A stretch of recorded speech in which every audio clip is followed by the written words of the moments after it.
Time for Alamogordo Town News on Crazy Radio. I'm Anthony Lucero. When it comes to news here on KALH, weather always comes first. Midweek storms push east with heavy rain and some severe weather possible from the plains into the Ohio and Tennessee valleys. Thunderstorms also stick around in Texas, Florida, California. Cooler temperatures in the south-central U.S. The north is going to warm up into the 80s. Closer to home, a backdoor cold front arrives today, knocking temperatures down into the 80s and bringing gusty winds. Isolated storms remain possible, then rain chances do pick up again tomorrow through the weekend, with more widespread showers and storms across central and southern New Mexico. With that comes a growing risk of flash flooding into early next week. We'll have another look at the weather following this news. This is range control, roadblock information for Wednesday, September 24th. Roadblocks are subject to change without notice. War Highway and El Paso Gate are scheduled to remain open all day. Highway 70 is scheduled to be blocked 2 times at 6:30 a.m. and at 8 a.m. Each block should last approximately 1 hour. These blocks will be located at Red Block, top of San Agustin Pass, mile marker 164, and at Yellow Block, White Sands National Park, mile marker 200. Highway 380 is scheduled to be blocked 2 times, at 6:20 a.m. and at 7:50 a.m. Each block should last approximately 1 hour. These blocks will be located at Gold Block, mile marker 3, and at Silver Block, mile marker 49. Owen Road, Nike Avenue, and the Las Cruces Gate will be affected by this block. District Attorney Ryan Suggs announced 58-year-old John Nelson West of Alamogordo was found guilty of multiple child sexual abuse charges after a courageous young victim came forward. The DA says the verdict sends a strong message. Protecting children remains a top priority. Sentencing will be held at a later date. The Alamogordo City Commission met last night at City Hall, led by Mayor Susan Payne and Acting City Manager Stephanie Hernandez, but there were a couple of absences. The meeting included presentations on ongoing city utilities, public comments, and updates from the city manager. Commissioners were expected to discuss guidance for the remaining $1.8 million LEDA fund balance. I've got a question on this. Can we push this off till next meeting when the entire commission's here? That was granted, and then no appointments to the city boards and committees, as there are vacancies but no applicants. The Mescalero Apache tribe announces that the housing offices will be temporarily closed today and tomorrow, as staff will be attending a financial literacy and train the trainer session. If you have an emergency, you can call 575-808-1749. Oregon Avenue is going to remain closed for asphalt paving between Indian Wells and 18th through tomorrow. Residents should avoid driving through the area while work is underway. Traffic control signs are going to be posted, and parking at Kids Zone, as well as the lot south of it, will be unavailable until the paving is complete. The closure supports the Oregon Avenue Water and Sewer Replacement Program. Alamogordo invites you to the third Fourth Friday concert series. That's happening this Friday at Washington Park from 7 until 11. You can enjoy live music from the band Seven Stone, tasty food trucks, unique craft vendors, a bounce house for the kids, and information from local community organizations. Entry is free for everyone. Vendors can still sign up online to join the fun and showcase their goods. See the City of Alamogordo Facebook page for those details. Dog lovers, perk up your Saturday and join the free Positive Learning Canine Conversations. That's happening this Saturday at 9:30 a.m., 905 Filipino Avenue. You can sip coffee, chat about training tips, and snag resources for your pup, all at no cost. Reservations will be accepted, but walk-ins are welcome. Get ready for the Alamogordo Recreation Center's Zubu Costume Walk Run. That's happening Saturday, October 25th. Participants of all ages can walk or run a 3-mile course, get a free t-shirt, and enter to win prizes for the best costumes. It's a fun, family-friendly way to celebrate Halloween morning. Sign up today by visiting the Alamogordo Recreation Center's catalog to secure your spot. I don't know if you remember or not, but a few years ago, I participated in the children's 1 mile, and I won by making use of a golf cart.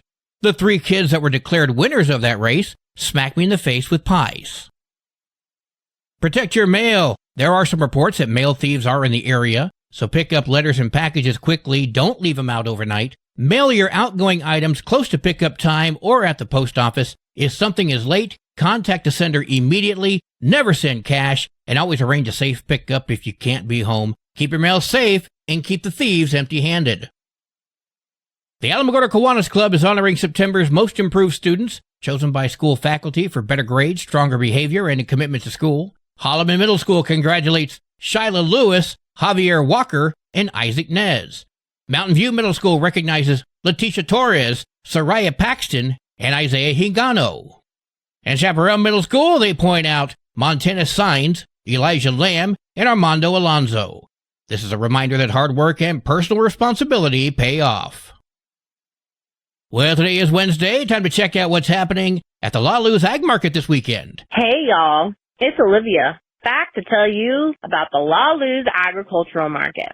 Looking for fresh food, family fun, and maybe even a goat or two? Then head on down to the Laluz Agricultural Market every Saturday starting at 10:30 until sold out. Located at the Leather and Lace General Store, right there on Highway 5470. Yep, between the pistachio farms. You can't miss it. We've got room for vendors, plenty of parking for shoppers, and more homemade goodies than Grandma's kitchen. From horse tack to hand-grown veggies, plants to preserves, we've got it all. Bring the kids, bring the critters, just keep them leashed, watered, and well-behaved. Do you want to be a vendor? Setup is free, unless you need power. Then you're just helping Leather and Lace keep the lights on. Call me, Olivia, at 575-442-1193 for details, or follow us on Facebook at Laluz Agricultural Market for all the most recent updates. Mark your calendars, polish your boots, and join us every Saturday at the Laluz Agricultural Market. Fresh food, family fun, and a whole lot of community. We'll see you there. News from around the state in just a moment. This is Alamogordo Town News on Crazy Radio. I'm Anthony Lucero. Hi, it's me, here to tell you about AlamogordoTownNews.org. This is Otero County's #1 source for local news, sports, and community. Quite frankly, AlamogordoTownNews.org is the big LES news service online. AlamogordoTownNews.org is a Second Life Media affiliated company. Directory Plus is the right size book. It's the book if you need a phone book. That's what just one person has to say about Directory Plus. With its red cover, features, colorful yellow pages, and lots more, it's no wonder people all over use Directory Plus. It has so much more information. You can cross-check phone numbers or addresses or pretty much anything. Look on the plus side, Directory Plus. I'm a big fan of Directory Plus. In Gallup, justice has been breaking down. Dozens of violent crimes, we're talking murders, child rapes, and gun thefts, are never taken to court under DA Bernadine Martin. Families are left without answers, and criminals are walking free and even reoffending. Gallup Police Chief Aaron Todlina Pablo spoke with KRQE. That information goes out to those who commit crimes, and it's like, oh, I can go to Gallup and I can get away with whatever. That is a scary thought. Police say Martin's office will not cooperate, and lawmakers have already stripped her funding, and now Attorney General Raul Torres is moving to remove her from office, calling her failure shocking and unacceptable. 18-year-old Shaliki Sanchez of Albuquerque has been federally indicted for carjacking, kidnapping, and the murder of Uber driver Joseph Andrus. After picking up Sanchez early in the morning, Andrus was allegedly forced from his car and shot multiple times. Sanchez remains in custody, facing life in prison and the death penalty. The FBI and the Albuquerque Police Department continue the investigation. An Albuquerque man is headed to prison for 11 years after taking a plea deal in the murder of another Uber driver, Victor Lopez Quiroz. Luis Sotelo Carrasco pled no contest to second-degree murder and tampering with evidence in the September 2022 killing. Police say a witness confirmed Sotelo Carrasco was responsible. Jeff Joseph Montano handed down that sentence. The investigation into the death of former Rio Arriba County Sheriff Billy Merrifield continues 5 months after he was found dead outside his Abiquiu Lake home on Easter Sunday. He's in unit and he's unresponsive. I think he's dead. Toxicology reports show alcohol, fentanyl, and erectile dysfunction medication in his system. Police have released body cam footage showing officers securing the scene while family rescued his pets. Authorities say charges are unlikely at this time, but they're still reviewing all details surrounding this death. A 17-year-old in Albuquerque is going to remain in custody after allegedly shooting a man in the face at a Westside apartment complex on September 18th. Police identified the teen via security cameras, and he claims he was shooting in self-defense. The teen now faces charges including murder, tampering with evidence, and unlawful possession of a firearm. A New Mexico man has pled guilty to running a massive illegal marijuana operation. Dena Benelli grew more than 400 acres on Navajo Nation land, using front companies to scam Chinese investors and employing both local and foreign employees. Officials seized 26,000 plants, 60,000 pounds of processed marijuana, guns, and they found some meth. Benelli now faces 15 federal charges and a minimum of 15 years behind bars up to life in prison. At a New Mexico Legislative Committee meeting yesterday, State Senator Joseph Cervantes compared federal ICE officers to the Ku Klux Klan while vowing to fight deportations with lawsuits. People are raiding mobile home parks and they're doing it with masks and, something we haven't seen since the KKK days. The meeting featured pro-illegal alien groups criticizing enforcement, claiming children are being taken at night. ICE agents, who are tasked with upholding federal law, are facing harassment and threats. Critics say equating law enforcement with America's most violent hate group shows how extreme partisan politics are undermining public safety and the rule of law. President Trump warned on Monday that pregnant women should avoid acetaminophen, which is the main ingredient in Tylenol, citing potential autism risks in children. The FDA says some studies do suggest that link, but more research is needed. UNM Hospital notes that no peer-reviewed evidence is currently confirming that connection, and their Center for Development and Disability will not comment further until more data is available. Overdose deaths are soaring in New Mexico, especially in Santa Fe, Taos, and Rio Arriba counties. Santa Fe Police Department Deputy Chief Ben Valdez spoke with KRQE. Those three counties, they're along a route that we call a high-intensity drug trafficking area, and that route derives from Mexico and makes its way through our jurisdiction. Fentanyl-laced pills are reportedly more potent than ever. Taos County deaths are up 340%, Santa Fe 104%, Rio Arriba 48% over last year. Law enforcement urges Narcan for anyone battling addiction, noting even high-functioning individuals and students are falling victim. A small group of demonstrators drew attention yesterday and the day before at NMSU, displaying inflammatory signs calling women property and suggesting the death penalty for homosexuals. NMSU police say students handled the situation well, with only a minor paint-throwing incident under investigation. The group, possibly linked to the so-called official street preachers, have appeared at other college campuses as well. Expanding broadband in New Mexico is getting a big boost. The federal government awarded $675 million to connect the state's most remote areas. Jeff Lopez, the director of the state's broadband office, spoke with KOB. It's the very remote locations that are harder to serve, where the market doesn't necessarily make sense. So you need some public involvement to make sure that those people that live there, either traditional communities or folks that just want to live in a rural area, have equitable access. Officials say 94% of New Mexicans are already online, but the last 6% live in rugged terrain, and they need public support. The funding will cover at least 32 projects connecting over 43,000 homes and businesses. If all goes as planned, New Mexico could reach full connectivity in the next 3 to 5 years.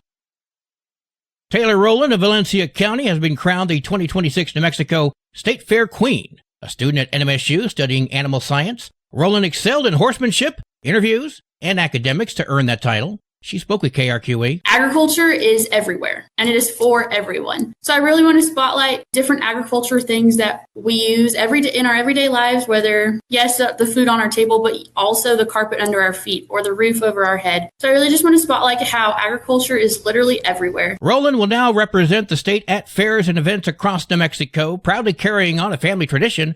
Her mother was State Fair Queen back in 2001. Sports and weather are coming up next. This is Alamogordo Town News on Crazy Radio. I'm Anthony Lucero. They are role models and educators. Their work requires a great deal of time and energy for very little pay. Who are these unsung heroes? Thanks, Coach. Thanks, Coach. The simple truth about education-based athletics in New Mexico is this. Without a committed team of coaches and administrators, they just wouldn't be possible. School sports, they bring out the best in all of us. This message presented by the New Mexico Activities Association and the New Mexico Athletic Directors Association. There are 3 matches for New Mexico volleyball today. Nothing local. Football resumes tomorrow, including Reynosa at Hot Springs. Tularosa Middle School football versus Dexter has a date change. The final game of the season kicks off Tuesday, September 30th at 5 in Tule.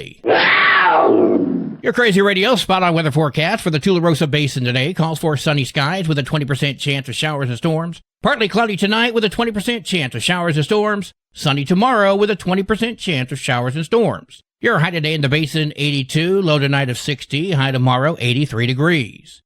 In Cloudcroft, mostly sunny skies today with a 30% chance of showers and storms. New rainfall amounts less than 1/10 of an inch expected. Partly cloudy tonight with a 20% chance of showers and storms. Sunny tomorrow with a 30% chance of showers and storms. Your high today in Cloudcroft, 61. Low tonight of 42. High tomorrow, 63 degrees.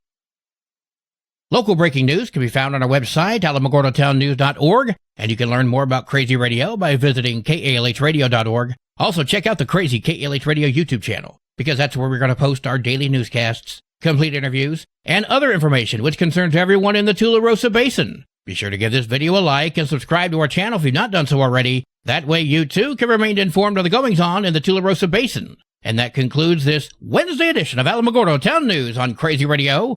I'm Anthony Lucero.